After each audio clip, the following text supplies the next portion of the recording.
The first three Halo games are some of my favorite games of all time, so I'm going to rank all the levels from the first three Halo games. The reason why I'm only doing the first three Halo games is because even though I know my levels from every other game, I haven't recorded footage for them yet. I will eventually do one for the entire series. But without further ado, let's hop in! Number 32, the Library. It's not my least favorite level in the series, but it's definitely a level that I think falls kind of flat. You're mostly just running through Forerunner hallways with tons of Flood running right at you. You have to run through 4 floors of this, ignoring the fact that 343 Guilty Spark could have just teleported you on the elevator to skip all of that and immediately grab the index. I don't think it's terrible, and I really love the Flood and what they are in Halo, but yeah, the Library is the worst level across the first 3 Halo games. Number 31, Keys. This is another one I dislike. You're going through an environment you've already played through, but now with Flood coming at you. Also very narrow, and you can get cornered very easily. You do find Keys dead, so you punch him in the face. So that cutscene was cool, but yeah, not the best level. Number 30, the Oracle. This one I actually do like. The reason why it's down here is because the first half with the worst elevator ride in the game, and the worst section in Halo 2 being the long holdout section, this takes up more than half of the Oracle. The rest of the level is better. It does have a good area where you go back into the area in the previous level, but the boss fight is probably my least favorite in the game. Number 29, Truth and Reconciliation. This level has a very good opening. The sniper section is beautiful, and the sniper is goated in Halo CE. But the rest of the level is just same looking narrow corridors. Then you have to go in a hangar, and then hold out, and then you have to find keys, and then you have to escort keys. This level is just a level that's kind of enjoyable until the escort mission. And on top of all that, this level just drags on for too long. Number 28, Sacred Icon. Sacred Icon is basically a second version of the Library. It shares a lot of traits with the Library, being a gray hallway sort of thing and having a lot of Flood at you. But it's a lot more fun because it's shorter and there's a lot more variety into the environment. And the atmosphere in Halo 2's levels are pretty good, but the holdout section at the end is definitely not my thing. Number 27, Cortana. I don't exactly hate Cortana. Granted, you have to go through the same looking orange hallways and you'll have to fight a whole lot of puriforms, and worst of all, the constant interruptions are annoying. The reason why this is not that bad is because it's very short, it has a lot more variety, the Flood have a lot more variety, and going back into High Charity is interesting. This is not the greatest overall, but it's not bad at all. Number 26, Crow's Nest. This is the point where I actually start to like these levels quite a bit. Crow's Nest is about defending a military base. You have to do a bit of backtracking in order to defend it. You go in this room 3 times, but there are sections that are really good, like the barracks sections. But for the most part, it could be a little bit boring, but yeah, it's a pretty good level. Number 25, the Arbiter. It's a good intro to the Arbiter. I really love his story, but the stuff inside the gas mine is fairly simple. It's cool to fight heretics which turned on the Covenant and swore to follow 343 Guilty Spark, and you get to fight alongside the Covenant. You are in a stealth mission against them. The Banshee section is what holds the level up for me. Number 24, Quarantine Zone. This is a shocking level. I think it feels the most like the Library from Halo CE, but it's frankly a lot more fun to play through. I think that the vehicle sections in this level were well put out, and the walking sections are decent. The gondola ride goes on for a bit too long, but it's not as bad as the one in the Oracle. Overall, I would nickname this level the Good Library. Number 23, Regret. This is one that would have been better if it wasn't for the boss fight. The boss fight is brutal and I have a hard time beating it. The rest of the level leading up to it is great though. The main sniping sections are good and the gondola is probably the best in the game, and the underwater sections are beautiful. It is such a shame that it has a pretty poor boss fight in an otherwise pretty good level. Number 22, Two Betrayals. Two Betrayals is overall a great mission. Backtracking through Assault on the Control Room is much better than backtracking through the Truth and Reconciliation, of course. There are also a few pretty good vehicular sections in this level. The reason why it's up here is because of the first half with the 2 bridges and the Flood filling those rooms. The second half with the vehicular sections are just okay though. The Banshee section is cool. The thing is, I get exhausted by the time I reach the final run because this level is probably the longest in the entire game. But for the most part, it's a fun multi-faction level. Number 21, Assault in the Control Room. This is the original Snowy Canyon level in CE. I think that the Snowy Canyon is a perfect environment to put a tank in, and the tank section itself is why it's up here. The bridges where I said they are fun because they have the multi-faction fights, I think that's what drags the level down for me a bit because there are no multi-faction fights and it's a little repetitive. I would prefer Flood in these rooms than the Covenant to be honest. But yeah, it's another fun level. Number 20, High Charity. This is the point of the list where the levels become levels that I really adore. I guess the Flood levels in Halo 2 start off pretty slow, but they progress to get better. And out of all the Flood levels in Halo 2, I think High Charity is probably the best one. And High Charity is actually scary. The main reason why it's higher is because I think the Flood is interested to fight in High Charity. They are overtaking High Charity and destroying it from the inside while a civil war is going on because of the Great Schism. They are more than just space zombies, they are something that can devour all life in the galaxy. The main reason why this level is not higher is because it has less to do with the flaws of this level, it has more to do that I like the other levels better. Number 19, Sierra 117. I love all three opening levels of these games, but I think Sierra 117 is my least favorite. But I do really love the setting of being in a jungle. It sets the mood for what's coming next in the game. The main reason why I love this level is because this level starts off pretty subtle and it progresses into something epic. Number 18, Savo Highway.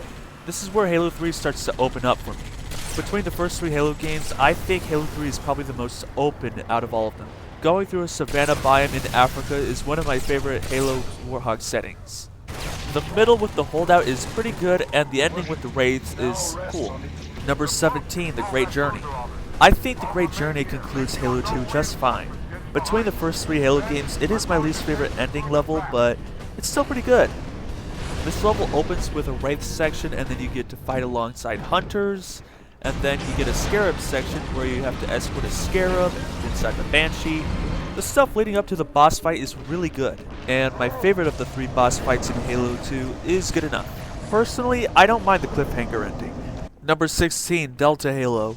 I think Delta Halo is a solid level throughout. I think the holdout section in the beginning is kinda mid, but then it opens up with a Warthog section after that, and after you bring down the bridge, you get a tank. This is going to be a hot take, but I think Delta Halo is probably Halo 2's tank level. And then you go into a jungle area, which there's a lot of sniper, jackals, and drones. And the ending is pretty solid. Yeah, I do love this level, but there are just better levels than it. Number 15, Floodgate.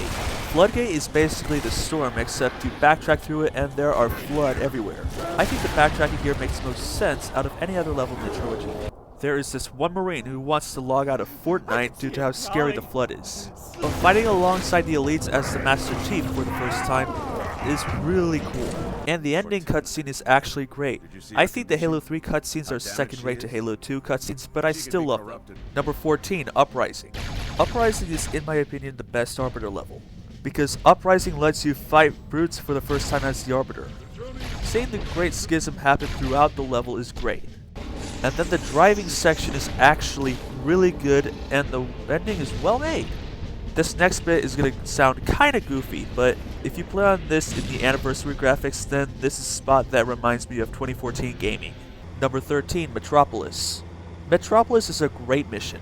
The opening is on par with the Delta Halo tank section, and you get in the tunnel and you are supposed to clear the Covenant on foot, but I actually do a glitch that lets me squeeze the tank through the areas that you're not supposed to squeeze the tank. And then the sniper section is cool, and then the following driving section is well cooked. The Scarab fight is okay compared to the Scarab fight in Halo 3 though. But yeah, fighting on Earth is actually Halo 2's main selling point, so if I had a friend that hasn't played Halo 2, this level would be the one I show them. Number 12, Halo from Halo Combat Evolved. This is the level that reminded me of Halo CE. There is a Minecraft texture pack that I love, and that's where you get to explore an entire world of Halo built into Minecraft. But this is not a Minecraft video. One of the best defense sections in the entire game happens in the beginning of the level. Then you get introduced to the Warthog, and then you have to go to 3 objectives. I usually go the rubble first, then head of the river, then the cliff edge. Like I said, this is the level that reminded me of Halo CE before I even played it. Number 11, Outskirts. This is the first Earth level in the entire franchise. This level starts with a holdout section which I love. I usually play on Heroic, but I know on Legendary that Sniper Alley is infamous. But on Heroic, I usually enjoy Sniper Alley and just go through it. Then it opens up with a very good Warthog section. This is a perfect way to introduce the 1-2 punch of Outskirts and Metropolis, and like I said, fighting on Earth is Halo 2's selling point. Number 10, The Storm. This is my favorite Earth level in the entire series. You first get an infamous driving section, which I used to have trouble with, but now I don't. And then you go through a refinery, and then another driving section, this time with a mongoose. And then the Scarab comes in. The Scarab battles are probably my favorite boss fights in the entire franchise. The Hunters have a very cool introduction in this level, probably my favorite in the entire series. And then you destroy an AA gun, and probably the most epic cutscene in Halo 3 happens after that. If I had a friend who never played Halo 3 before, this probably would be the level to show because I really do not want to spoil any other level. Number 9, The Maw. The Maw is basically the Pillar of Autumn but backwards. And I think the backtracking probably works the best here.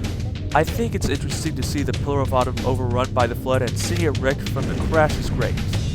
Then you have to go to the engine room to destroy the fusion reactors, and then you get a Warthog run at the end. The Warthog run is hands down one of the best endings to any video game ever. Number 8, Halo from Halo 3. You go back to an area that is similar to a solid control room. This is a callback to Halo CE, and it's absolutely perfect for the first half of the final level. And then you go into the control room, but then seeing Johnson get completely obliterated by 343 Guilty Spark and then he turns on you is a great betrayal moment. And then you defeat 343 Guilty Spark and then see Sergeant Johnson die, which is pretty sad. And then a Warthog run happens. This is probably my favorite Warthog run in the entire series and probably my favorite ending to any Halo game ever. Wait, actually it's definitely my favorite ending to any Halo game ever. Number 7, 343 Guilty Spark. This is hands down the best Flood-centric level. For beginner players who never played this level, what are the Covenant afraid of? Nobody knows. We just know that the Covenant are afraid of something, and there are no elites present. But then you see a recording of a Jenkins military footage, and then you see them completely obliterated by the Flood. And then when you're trying to escape, you're trying to get back up, but you go deeper into the facility. And then a maze-like Forerunner structure is perfect for this type of level, which is a horror level. And when you get back up, you have to hold out, and then you meet 343 Guilty Spark. This level terrified me when I first played it. Number 6, Pillar of Autumn.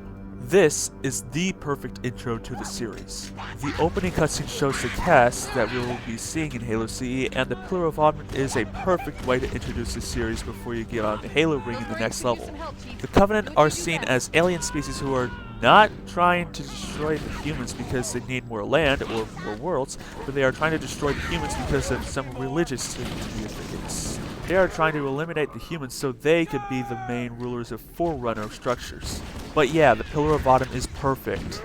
Number 5, the Silent Cartographer. I really love this level, and this is definitely my favorite level in Halo CE. A large island where you go wherever you like is top tier Halo. You either get to go to the cartographer first, but then you have to go to the security station to unlock the cartographer, or you could go to the cartographer after the security station. If I were to show someone who has never played the Halo series in general, this level would be it. Unfortunately, the main reason why it's not at the podium or 4th place is because I simply like the following levels better. Number 4, the Ark. The Ark is a classic Halo level. I think the Ark is my favorite Forerunner world ever made in Halo. The Ark is known as the birthplace of all of the Halo rings for the Halo array, and it sent all of the Halo rings to places around the galaxy. Anyway, the level opens up with a smooth sniper section, and then a driving section which is really good, and then the Forward Unto Dawn drops in and drops off a few tanks, which opens up to my favorite tank section in the entire franchise. And then you go through a wall, and then you get a second tank section. These tank sections are really good, and then in a Scarab. Oh my god, another Scarab. And then the cartographer part is really fun too, and it ends with a chieftain boss fight. It's really good. Like Silent Cartographer, this is classic Halo. Number 3, Cairo Station. Now we're on to the top 3 best levels in all of Halo, not just the trilogy in my opinion. This is my favorite opening level out of any Halo game and possibly any video game period. A space station is even more interesting than a human ship. Then you have to go find a bomb because the other two space stations blew up. Then you go to an outdoor space section, which is awesome. And the elevator is great because it introduces the drones. And then you get to the bomb and defuse it, and it finishes with my favorite cutscene in the series. Number 2, the Covenant. This is hands down the greatest example of Halo Sandbox. This level opens with my favorite of the 3 beachhead sections out of the Silent Cartographer and Long Knife Solace, which we'll get to in a series video. Then you go to the first generator, and then you have to go back because Johnson got kidnapped. Then you fly a Hornet section, and then you go to the third generator, but then the Flood comes in High Charity, and then you get a tank, and then you get 2 Scarabs at once. If I were to name one specific encounter which is the best in Halo, it's the 2 Scarab battle. And then the highest point in the entire series happens with you teaming up with the Flood. And then you defeat Truth, which is by far my favorite part in Halo 3. Then a Halo ring rises, and then you go rescue Cortana for the next mission. It's not the last mission, but it's the third to last mission. Still, it's super climactic, and it's super fun to play through. I highly recommend playing this level a whole lot. And at number 1 is Gravemind. This is a huge shocker because this is the hardest level in the entire franchise, which happens to be my favorite. Opens with another one of my favorite cutscenes in the entire series. Granted, the Council Chamber is pretty hard, but you get a carbine in the entire level so you can just headshot everyone. Every part after that is where it gets great. This level you have to go stop Truth, and you're in the middle of a civil war inside of the Covenant's homeworld, which is absolutely perfect because you get to fight inside of the enemy's homeworld while a civil war is breaking out. You have to drop down inside of the prison, which you have to save Marines. The Hanging Gardens are really good, they're really beautiful. And then you get to the Mausoleum of the Arbiter where Blow Me Away plays. Oh my god, I cannot stop listening to that track. This is a controversial pick, but I still love this level so much. It's probably my favorite video game level I ever played. That is my list for Halo levels across the first 3 Halo games. I know it's a bit controversial and no one will have to agree with me, so yeah, we all have opinions, but this is my opinion. Make sure to like and subscribe and hit the bell. Catch you next time.